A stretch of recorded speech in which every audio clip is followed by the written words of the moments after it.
What's going on, guys? Welcome back to Chelsea Fan TV. Welcome back to another episode of 5 Things We Learnt. This is the show where we go through all the major talking points. And there's a lot to go through after that shit show yesterday. Seen a lot of bad performances in my life, but that might top all of them. That really might. At the very least, that's a top 3. It was an outrageous, disgraceful performance from Chelsea as a whole. The management, the defence, the midfield, the attack, everything was atrocious. And I get injuries hurt us to a point, but it's only to a point. It doesn't excuse that sort of performance, especially against the United team in that bad of form, against the most under pressure manager in the league, in my opinion, in Erik ten Hag. And we let him run rings around us. We let Man United run rings around us.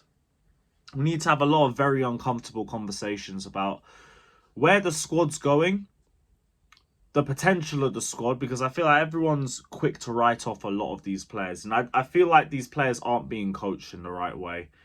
You can't write young, inexperienced players off in a matter of months. There's no point. If that was the case, there was no point doing this in the first place. A lot of these players need time, but we can look at them right now. We can have some uncomfortable conversations about where they're at. The manager, we need to have a lot of conversations about Poch, because I've run out of patience with him. I'll be so real.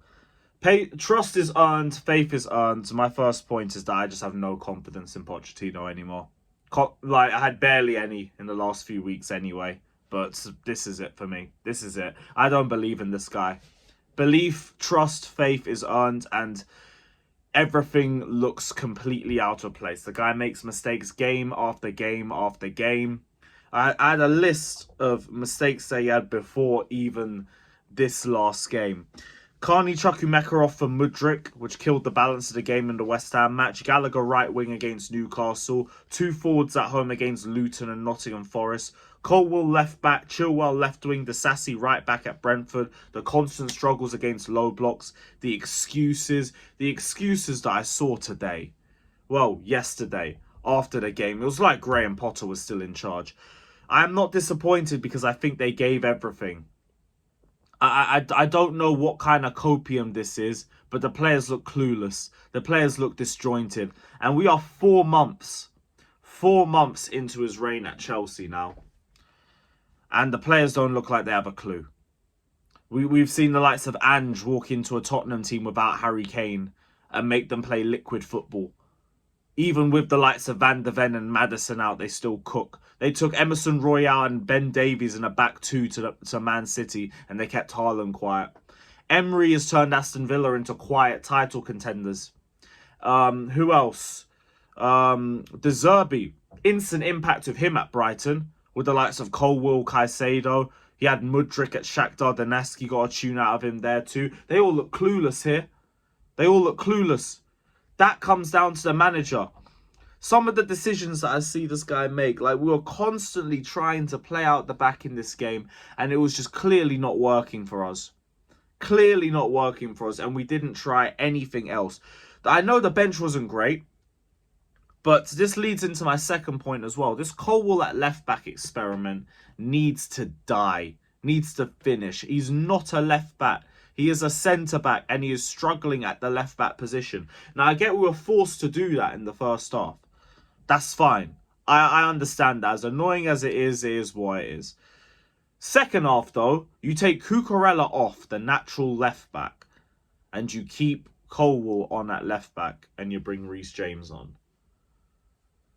Like, what is even the point? Like, we could barely do anything on either wings because of how we were set up with the fullbacks.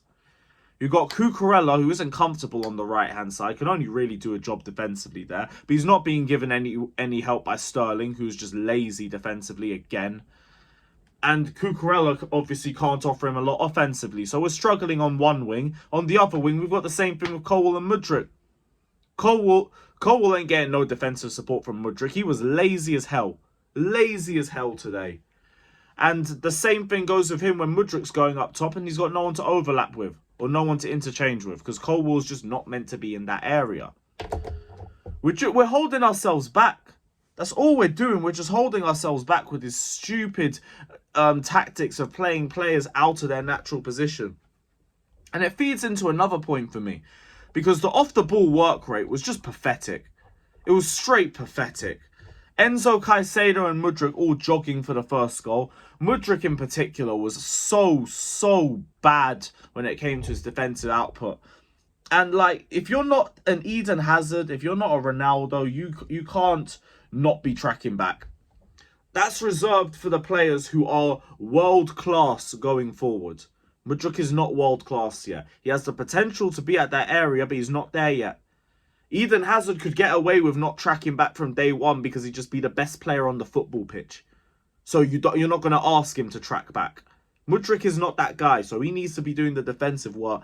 And I know everyone's going to say, oh, we miss Conor Gallagher and all of that. To a point, we did miss his off-the-ball work. Fine. Like, I've got no issues with agreeing to that. But people acting like it would have been game-changing and it would have changed the scoreline and just straight deluded, or they're just stands. Because look at Newcastle away, look at Brighton in the first half, and tell me that he would have had a positive influence on the game. No, we would have just offered some pressing. That is it. On the ball, we would have still struggled. We would have still struggled to play the ball out the back. We would have still struggled in the final third. So Gallagher would not have been a game-changing player playing for us today. That's not the problem. The problem was the off-the-ball work rate. It was pathetic. It was pathetic. Enzo and Caicedo looked clueless.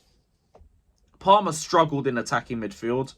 I want to put that down to just an off game because of how good he's been this season for us so far. But it wasn't a good performance. We're not going to sugarcoat it. We do need to see better. But at least he got a goal.